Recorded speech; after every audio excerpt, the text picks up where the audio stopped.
कैसे हैं आप सभी? मैं आशा करती हूँ सभी लोग स्वस्थ और प्रसन्न होंगे। आज हम हमारा पाठ बादलों का खेल को पढ़ेंगे और समझेंगे। आइए शुरू करते हैं इस पाठ को। ये है हमारा पाठ दो दो बादलों का खेल। आइए पढ़ते हैं। इस पाठ में कुछ पात्र हैं, जिसमें पहला है वेंकटेश्वर, स्कूल ड्रेस में है।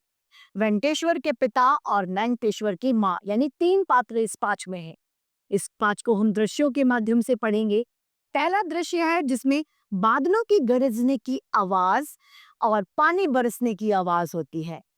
पीठ पर बस्सा यानी बैग टांगे हुए भीगे कपड़े पहने वेंकटेश्वर का भागते हुए प्रवेश यानी अंदर घुसते हैं। उसके पिता तौलिया लिए मंच पर खड़े हैं। वेंकटेश्वर कहता है, देखो ना पिताजी, मैं तो पूरा भीग गया। उसके पापा यानी पिताजी कहते हैं, अब बरसात यानी वर्षा शुरू हुई है, तुम्हें तभी कहीं रुक जाना चाहिए था।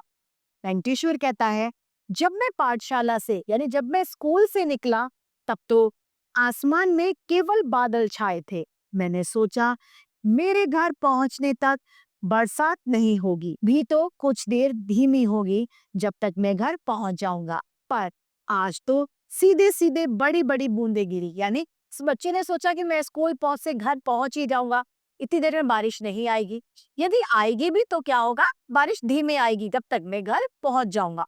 लेकिन ऐसा हुआ नहीं, बारिश तो आज एकदम तेज आ गई। पिताजी कहते हैं, जो हुआ सो हुआ, अब पहले तौलिए से अपना सिर पोंछ लो। वेंकटेश्वर सिर पोंछते हुए कहता है, पिताजी, आसमान में पानी कहाँ से आता है? बादल आने पर ही वर्षा क्यों होती है? वर्षा का पानी कहाँ से आता है? ये अपने पापा से वो प्रश्न पूछता है। उसके पापा बताते हैं, पहले अपने कमरे में जाकर ये गीले कपड़े बदलो, वरना तुम्हें सर्दी लग जाएगी। और हाँ, कपड़े बदलकर सीधे रसोई घर में आना, मैं वहीं तुम्हें ये सब बातों को समझा दूंगा।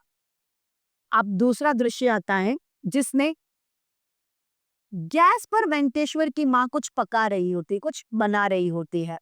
एक ओर से वेंकटेश्वर और दूसरी ओर से उसके पापा का प्रवेश होता है, यानी वो सभी कहाँ आ जाते हैं, रसोई घर में आते हैं।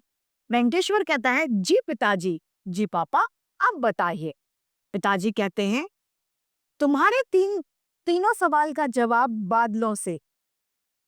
वेंकटेश्वर कहता है, लेकिन बादलों में इतना पानी कहाँ से आता है? पिताजी कहते हैं, तुम इतना तो जानते हो कि तालाबों, नदियों और समुद्रों में पानी होता है। सूर्य की तेज गर्मी से यही पानी भाप यानी वाष्प बनकर वाष्प में बदल जाता है। फिर भाप आसमान में जाकर बादल बन जाती है। तो बादल किससे बनते हैं? भाप से, यानी वाष्प से क्या बनते हैं? बादल बन जाते हैं। वेंकटेश्वर कहता है, पिताजी, भाप बादल कैसे बन जाती है? पिताजी कहते हैं, जो भाप होती है वह हल्की होती है। हल्की होने के कारण वह ऊपर उठती है। ऊपर उठती है ठंड। ठंड से भाप फिर से पानी की बहुत ही नन्ही नन्ही बूंदों के रूप में बदल जाती है। बादल ऐसे ही नन्ही नन्ही बूंदों का समूह यानी ग्रुप यानी झुंड होता है। वेंकटेश्वर कहता है, मैं कुछ समझ नहीं पाया पिताजी। यानी अब पापा की बात उस बच्चे को समझ में नहीं आ रही होती है। पिताजी कहते हैं, गैस चूल्हे के ऊपर इसकी तरफ इशारा करते हैं और कहते हैं, देखो यहाँ वहां क्या हो रहा है? वेंकटेश्वर कहता है, माँ चाय बना रही है। पिताजी कहते हैं, ठीक, चूल्हे पर क्या रखा है? वेंकटेश्वर कहता है, चूल्हे पर कढ़ाई और बगल में केतली यानी कैटल जो होती है जिसमें चाय बना जाती है, वो रखी है। पिताजी कहते हैं, और ध्यान से देखो, केतली के आसपास क्या हो रहा है? मतलब केतली में आखिर क्या हो रहा है, इस चीज को देखो। वेंकटेश्वर कहता है, केतली की मुंह से भाप निकल रही है, यानी वाष्प निकल रही है। भाप ऊपर की ओर उठ रही है। जब भाप हम भी कभी देखेंगे, जब माँ चाय बनाती है तो हम क्या देखते हैं कि धुआं सा उठता है, वो क्या होती है? भाप होती है। पिताजी कहते हैं, ध्यान से देखते रहो, सब कुछ अपने आप समझ में आ जाएगा। पिताजी कुछ देर तक एक गिलास को भाप के पास पकड़कर खड़े रहे।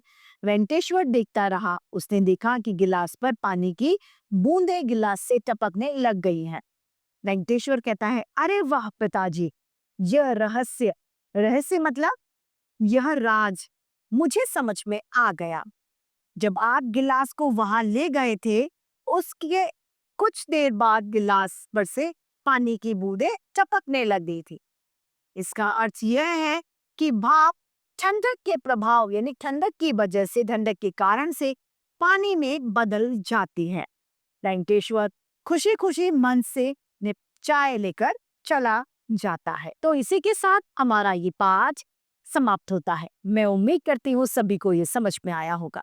आज के लिए इतना ही, फिर मिलते हैं। धन्यवाद।